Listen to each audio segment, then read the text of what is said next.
تو اب ایک تو انہیں محبت ہے دنیا سے، دوسرا اس میں ان کے لیے مزید حسن پیدا ہو گیا. تو یہ تو پھر ایک یعنی ایسی بات ہو گئی کہ ان کا دل اور زیادہ راغب ہو گیا اس طرف. انسان کو ان چیزوں کی طرف رغبت ہوتی ہے، مناسب طریقے سے ہوتی ہے. جیسے ایک انسان کھانا کھاتا ہے، کچھ لوگ کھانا کھاتے ہیں زندہ رہنے کے لیے، اور کچھ لوگ کھانا کھاتے ہیں اس لیے، یعنی ایک محاورہ مشہور ہے کہ کچھ لوگ زندہ رہنے کے لیے کھاتے ہیں اور کچھ کھانے کے لیے زندہ رہتے ہیں.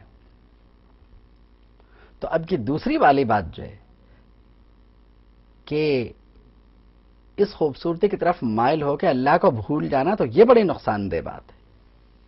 یعنی اس کا مخاطب کوئی بھی ہو، چاہے اس زمانے کے کافر ہوں، چاہے اس زمانے کے یہود ہوں، اور اگر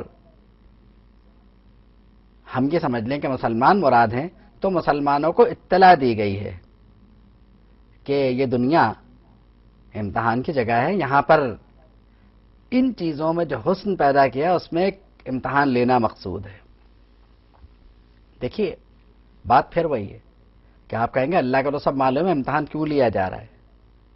تو اس کا جواب یہی ہوگا کہ ایک استاد کو شاید یہ معلوم ہوتا ہے کہ اس کے طالب علم کی ذہنی صلاحیت کیا ہے، لیکن پھر بھی وہ اس کا امتحان لیتا ہے تاکہ دنیا کے سامنے اسے لا سکے کہ یہ کیا ہے.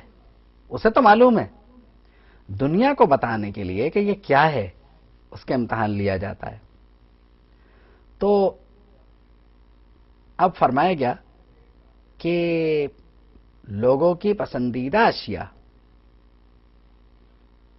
ان کو آراستہ کر دیا گیا، خوبصورت بنا دیا گیا. اب وہ کیا ہیں؟ من النساء عورتیں، والبنین بیٹے، والقناطیر المقنطرہ اور جیسے کہنا چاہیے کہ ڈھیر کے ڈھیر جو روپے پیسے ہیں، یعنی مال و دولت کی کثرت. والقناطیر المقنطرۃ، اور اوپر تلے ڈھیر. اب اس میں درہم و دینار بھی ہے، من الذہب والفضہ، اور سونا چاندی بھی ہے. والخیل المسومہ، نشان زدہ گھوڑے. والانعام، چوپائے. والحرث، کھیتیاں. اب اگر آپ دیکھیں تو پوری دنیا اس میں آ گئی ہے. یعنی دنیا کی مجموعی نعمتیں اس ایک آیت کریمہ میں ذکر کر دی گئی ہیں، کیونکہ عموماً انہی چیزوں میں انسان کا دل لگتا ہے اور انہی چیزوں کی کثرت وہ اپنے پاس چاہتا بھی ہے. مطلب یہ ہے کہ اولاد کی کثرت، اس میں بھی خیر و شر موجود ہے، اور سونے چاندی کی کثرت، اس میں بھی خیر و شر دونوں موجود ہیں. چوپائے زیادہ ہوں، جانور زیادہ ہوں، یہ بھی انسان کی آرزو ہوتی ہے.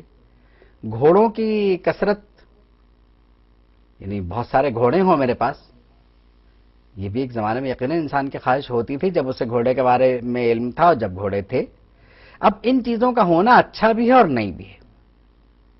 یعنی یہ تمام اشیاء سلامتی ایمان کا ذریعہ بھی ہیں اور ایمان کے چلے جانے کا ذریعہ بھی ہو سکتی ہیں.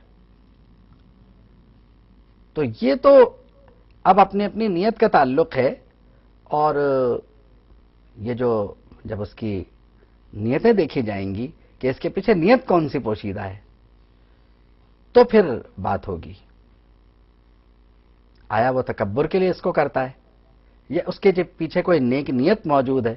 تو فوری طور پر اس میں فیصلہ کرنے کی ضرورت نہیں ہوتی، اس کی نیت بہرحال دیکھنا ہے. ذالک متاع الحیات الدنیا، یہ دنیاوی فائدے کی اشیاء ہیں یا یہ دنیاوی مال و متاع ہے، سب کا سب. واللہ عندہ حسن المآب، اور اللہ کے ہاں بہترین ٹھکانہ ہے. دیکھیے یعنی اس سے منع نہیں کیا گیا، لیکن یہ کہ یہ فرما دے کہ یہ دنیا میں برتنے کی چیزیں ہیں، مطلب رہ تو یہی جائیں گی. انسان کا کیا ہوگا؟ انسان تو وہی 2 گز زمین میں ہوگا اور پھر اللہ کے نزدیک جو ٹھکانہ ہوگا وہ ہوگا. فرمایا قل اُنَبِّئُكُم بِخَيْرٍ مِّن ذَلِكُم، کیا میں تمہیں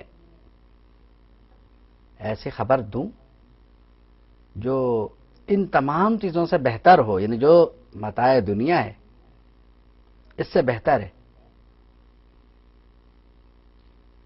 کہ جو اہل تقوی ہیں ان کے لیے کیا ہے. یعنی اہل تقوی وہ ہیں جو دنیا میں سے اپنا حصہ مناسب طریقے سے لیتے ہیں، یعنی اتنا کہ جس سے گزارا ہو جائے. حدیث شریف میں آتا ہے نا، کن فی الدنیا کأنک غریب، اس دنیا میں اجنبیوں کی طرح غریبوں کی طرح رہو. تو اہل تقوی اس دنیا میں غریبوں کی طرح رہتے ہیں، اور اہل تقوی کا اس دنیا سے وہی تعلق ہوتا ہے جو اجنبیوں کا کسی ایسی جگہ سے ہوتا ہے جہاں پہ وہ عارضی طور پر رک گئے ہوں. مثال کے طور پر ایک ٹرین کسی اسٹیشن پہ رکتی ہے، یا اگر آپ کسی ایسے فلائٹ سے آ رہے ہیں جو بیچ میں کہیں رکتی ہے، تو پھر وہ دوبارہ اسٹارٹ ہو کے اپنی منزل کے لیے روانہ ہو جائے گی. یہی حال ٹرین کا ہے کہ وہ اگلے اسٹیشن کے لیے روانہ ہو جائے گی، اور پھر جو اس کی منزل مقصود ہوگی وہاں جا کے وہ رک جائے گی.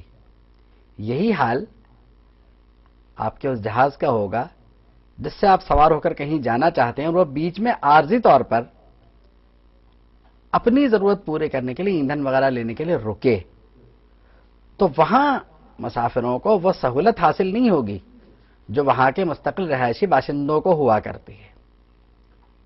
تو معلوم یہ ہوا کہ یہ دنیا بھی تقریباً ایسی ہی جگہ ہے جہاں پر انسان عارضی طور پر ہے. تو فرمایا کہ اہل تقوی کے لیے اللہ کے ہاں ایسی جنت ہیں اور ایسے جنات ہیں، بلکہ یا ایسے باغات ہیں جن کے نیچے نہریں بہ رہی ہیں، وہاں تمہیں ہمیشہ رہنا ہے.